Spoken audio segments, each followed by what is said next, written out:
Welcome to the next lecture module.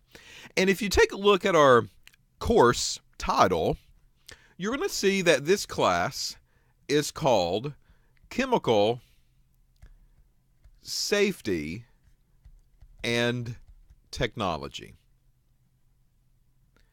All right, so at this point in the game, you're probably like, well, chemical safety, we can kind of see that now, right? I mean, for weeks, we have talked about chemical safety. But it's come time for us to take a break. We need to take a break from the safety. We need to kind of introduce the second part of the course title, and that's technology. We're going to be talking about technology of the chemical technology program. So it's going to be my job in this module to kind of walk you through some of the technology or some of the instrumentation pieces that we have in our laboratory and kind of introduce you to them, tell you about what they do. You're eventually going to be working on these things sooner or later in some class along the course of our program. You're going to be having your hands on this equipment and you're going to be using it and you're going to be running samples. So that's the purpose of this lecture module. That's it. And then after this lecture module, what we'll do is that in the next one, we'll go back to chemical safety and we'll kind of pick up where we left off. But I think that this is a very nice change, a very nice break in the monotonous chemical safety that we have experienced so far. Okay? All right. So let's talk about the technology. For starters, what you have to understand about the chemical technology program is that, number one, currently we are the only one in the entire state of North Carolina. No other community college has a chemical technology program at this point in time. Now, that's not because they do not believe that the program is not self-supportive. That doesn't mean that they think that students cannot get a job if they're a graduate of the program. One of the main driving forces of our program is the technology aspect of our laboratory. And I'm going to equate ourselves just for a few minutes with the marine technology program because they are also the only program that's like theirs in the entire state of North Carolina. And one of the reasons is because of the money. If you take a look at our laboratory, just our instrumentation laboratory, and that is it, folks, we're looking at over $1 million worth of equipment. That's $1 million, no matter how you look at it. And that's just the face value of the equipment itself, the technology that we have in our laboratory. That does not include any of the consumable pieces that make these things run. It doesn't include the computers. It doesn't include the software that make the things operate the way that they're supposed to. It doesn't include the labor of the maintenance that we have to do to make sure that these continue to run properly. It also doesn't include any of the glassware, any of the reagents that's necessary to make these things work. And it doesn't include anything in our wet laboratory. All of the wet laboratory stuff, the main laboratory that you will work in our 114 or our 115 class, everything in that room is not included in that total. So this is quite a bit of money. And if you take all of our inventory and you add it up, I would hate to see the total cost or the total value. I've not done it, but it might be a good project for me or maybe for a work study student. So with this instrumentation, we really do have one of the best equipment facilities in the entire state. And we're going to break these down one by one, and we're going to talk about each one of them. All right, so I'm not going to waste any more time. I'm going to go ahead and list the very first instrument that we're going to be talking about, and this is something called a density meter. The reason I like to start with this one is because if you've taken a general chemistry course, you're probably familiar with the concept of density. right? You maybe have already done a lab where you had to calculate the density of an object, whether that's a solid or a liquid, and you had to report it on a lab data sheet for a grade. All right, well, here's the problem.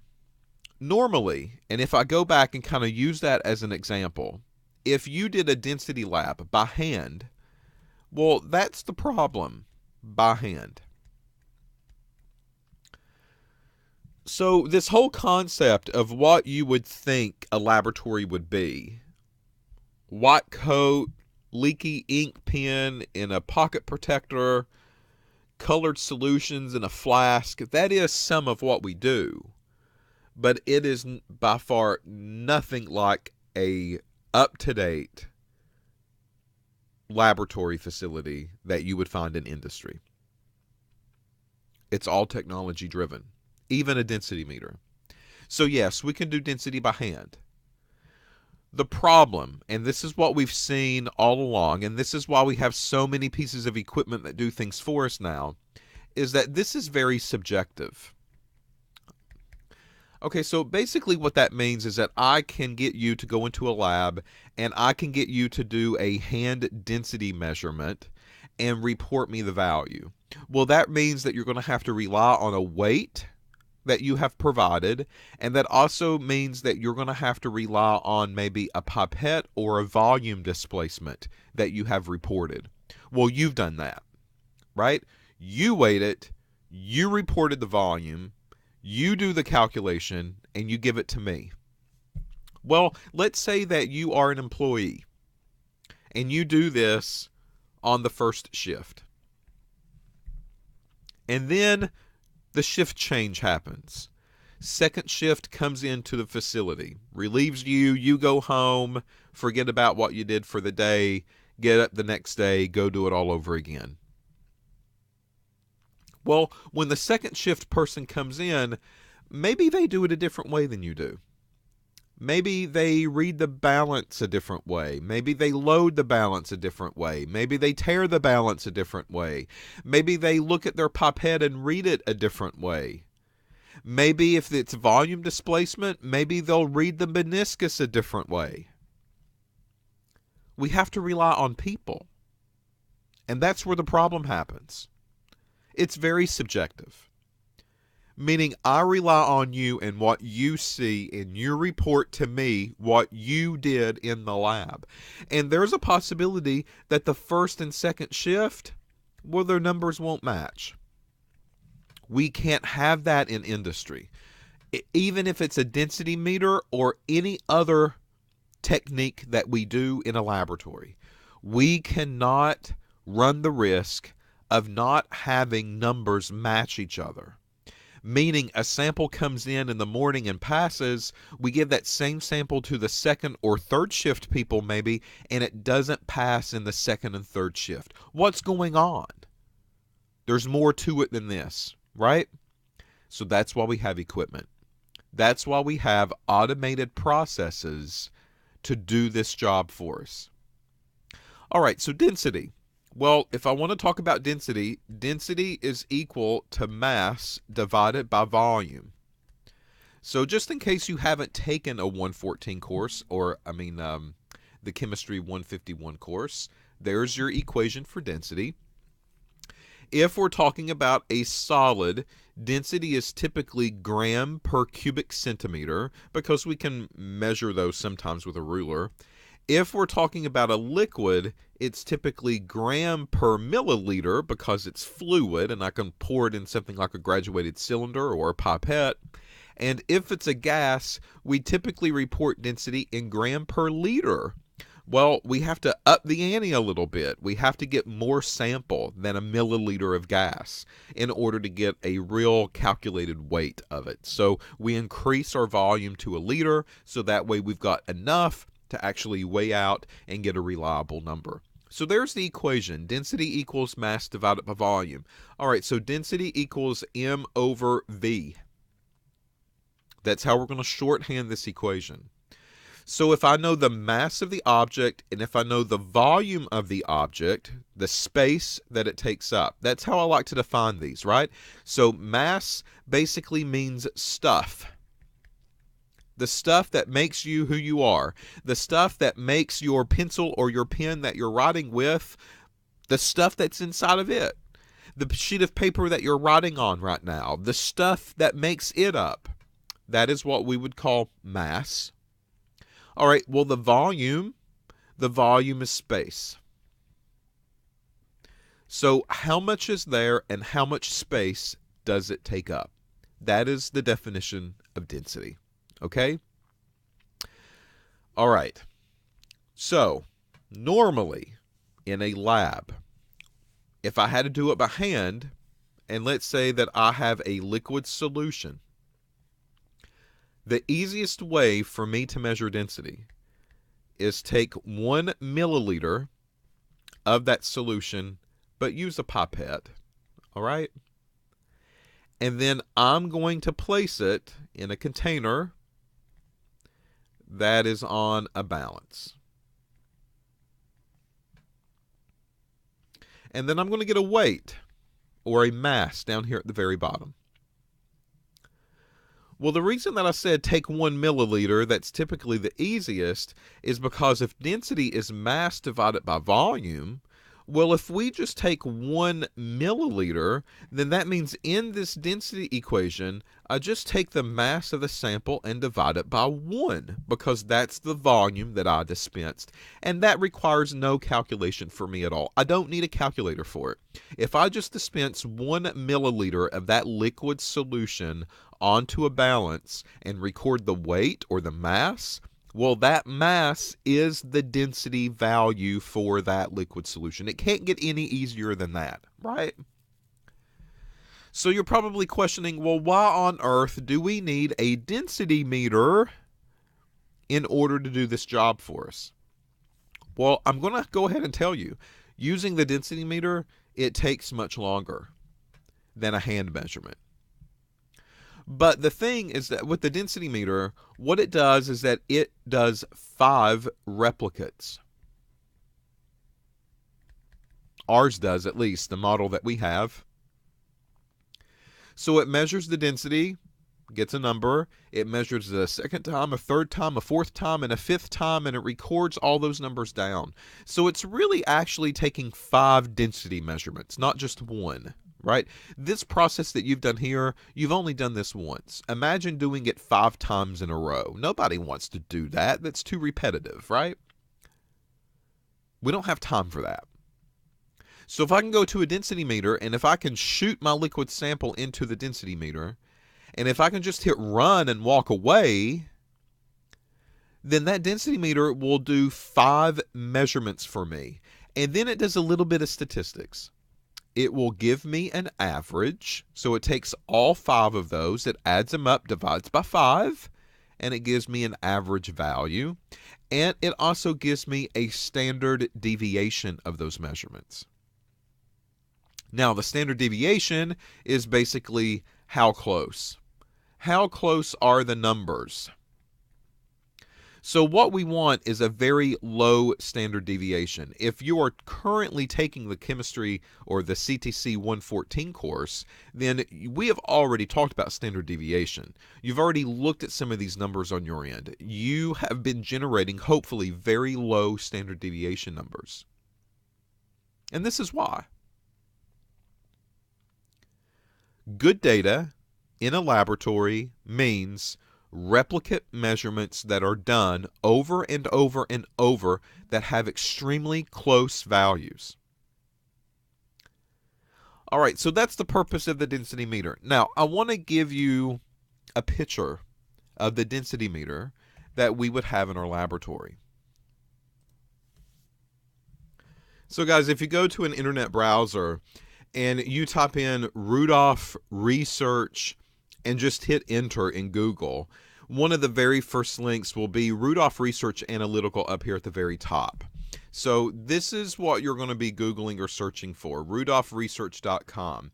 And this is an instrumentation manufacturer. And we have a couple of pieces of Rudolph Research that's in our laboratory. So the reason that I'm telling you this and the reason I'm showing you this is because eventually when you graduate from a program, you're going to have to create a resume. And in that resume, you need to be writing down the pieces of instrumentation that you are familiar with, that you are comfortable using. And hopefully, you will write down the Rudolph Research Density Meter on your resume to let someone know that you are familiar with this type of technology from our program and maybe how it would relate to their industry. So this is their main page right now. Of course, this can always change later on in the future if you're accessing this at a different date. But somewhere on the web page, you're going to see a breakdown of the equipment. And the breakdown of the equipment right here at the very first block is something called a density meter. Okay, this is what we're going to focus on right now. We've got other pieces of Rudolph research in our laboratory, and we'll talk about those when those times come, but for now, we're focused on the density meter only. So I'm going to click the density meter link, and then it shows me a bigger picture of a density meter up here at the very top. Ours looks similar, not exactly to this because ours is probably an older model than what they're showcasing on their website, but it's very similar, okay? So on this picture, what you'll see is a computer screen, and this computer screen will give you all of the statistics. It will give you the densities, it will give you the standard deviations, it will tell you how many times it took the measurements, and you've got access to change any of those parameters that you want to change. So here is the density value up here at the very top, and then these other blanks down through here are probably going to be your averages and your standard deviations and your statistical parameters that you might be required to report. Over here to the side, you'll see the syringe, right? There's a syringe that goes into the side of the machine, and this syringe is going to hold your sample. So what happens is that as a technician or an entry-level chemist, you would suck up some of the sample into the syringe. You will go over to the instrument. You will slowly push the sample into the instrument until it comes out the other end. Okay, and when I say that, that means that this big jug here, this is a waste jug. All right, this is where all of the waste will eventually go that you will throw away. So suck up some sample in a syringe, push it through all the way until you see some of that sample come out the other end and down into the waste jug. That way you know that this density meter has been completely filled with your sample. There's another way that we can take a look at that as well, and I'll mention that in another video, but this is the process of injecting a sample. Over here to the left, you'll see a barcode reader. And this barcode reader is very commonplace in industry, especially if we're processing a lot of samples. So we do not want to rely on you to write down an error. When you're recording a sample number or when you're recording a serial number off of a sample, we do not want you to make a mistake. We don't want you to write down a 4 when it should have been an 8, okay? We also want to ensure that we can read your handwriting. So that's where the barcode reader comes into play. Instead of writing barcode numbers out or writing them on the sample containers, we will typically print off a barcode and put the barcode on the sample from that point. So every time you're doing some type of test with the sample, you have a barcode reader that you can pull out and scan, and it will automatically dump that information into the system that needs to be there. Okay? All right, so what would happen is that here on the right-hand side of the screen, it will tell you to name the sample or to give it a serial number or a barcode number. You can click in one of those boxes. You would take the scanner, scan the barcode number on the sample container, and that number would automatically show up into the software system. Okay, so with the density meter product line, you're going to see a couple of different things or options for you as an analyst to choose from. So here's the web page about the density meter. Over here to the right-hand side, you're going to see instrument footprint. The footprint basically means how much space does it take up. Okay, so this will let you know if your countertops are wide enough. It will let you know if your countertops are corroded with other equipment, if this machine could actually fit into that space. Order density standards just to make sure that everything is staying consistent and operating the right way. Density meter videos that I'm going to get you to click on and watch.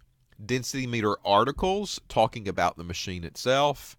And testimonials are basically just like a testimonial that you would find on an info commercial. Yes, we use this, and this is what we use it for, and it's great. All right. As I scroll down through the page, it says density meters for chemical, petroleum, pharmaceutical, petrochemical, and beverage labs. The Rudolph density meter product lines are ideal for research and production work. So you're going to find it in research laboratories, academic labs, and you're also going to find it in industry. So that is one of the reasons that we have it. Industry does use it, and it gives you a foot above the rest when it comes to your technology experience that you can put on a resume. Chemical, petroleum, pharmaceutical, petrochemical, beverage. It looks like it's really used in the oil field and the food field. That's really where the heavy use comes from. So if you're excuse me, if you're interested in working in either two of these categories, then density meter you possibly could see again in the future. Having great experience serving these markets for decades, Rudolph has incorporated the features that you need for production and the research applications. So there's going to be a density meter product line overview here. So this is basically a video that's going to talk about basically the density meter and what it can do for you. So this will be available through the Blackboard site. I'll post a link on. I would like for you to watch it. Take notes on what they're saying, because these questions from the assignments could be pulled from this density meter. If I keep scrolling down toward the bottom of the page, it says density meters petroleum lab. So all of these ASTM, right? These ASTM, well, that's kind of a company. We've talked about them already. They're kind of regulated in a way, right? So what happens is that they produce methods, and these methods are followed in a laboratory. And these methods, because they're followed in a laboratory, they are made available to other people that would like to use them. So if I'm a laboratory and I want to know how to do a certain test, then ASTM might be somewhere that I would go to pull these methods off, so I would understand what to do in a laboratory with them. Automated density meters in the chemical industry. So it gives me some ideas about what they would use that for, just working in a chemical production plant. High accuracy density meters for the pharmaceutical lab. Again, it gives me some ideas about why a pharmaceutical company would be interested in using a density meter. Checking raw material, checking product release before it goes out to the consumer maybe, or clearance for the next step in the manufacturing process. Complete IQ, OQ, PQ documentation. Well, we'll talk about this in our quality control class. Who cares what that means right now? I don't really care if you know what it means. But look, 21 CFR 11 compliance, electronic signature, and secure data storage. So we've talked about the Code of Federal Regulations already. We've talked about some of the why does it exist? What can we find there? All of this relates into everything else that we've mentioned. And then finally, density meters for beverage applications, alcoholic and non-alcoholic beverages with easy bubble detection, using what we would call a video view. Direct and accurate means of bricks, Play-Doh, balling, percent solids. Use apparent density function for proper filling volume monitoring. Okay, so it gives me a little idea of why a density meter is actually used. What would be the purpose in having one in my laboratory, and how does it make my life a little bit easier? Okay, so what will happen is that this or any instrumentation company will produce a basic concept. Here's a density meter, right? And this is what it's going to do. And then we're going to make different model numbers of that. Different model numbers will have different attachments. It will have maybe different things that it's suited for. And that's what you're seeing in this picture here. Instead of a syringe and injecting it with a syringe into the machine, what you're seeing is that this person is pouring the sample into a compartment cell that will eventually be closed up and will be able to measure the density that way. So we'll talk about some of these attachments that will go on to the density meter. We'll talk more about some of these options that we'll have in the next video. So don't go anywhere. At least finish up the density measurement and density instrument section before you take a break. So I'll see you back in a couple of minutes, and we'll continue on with this discussion.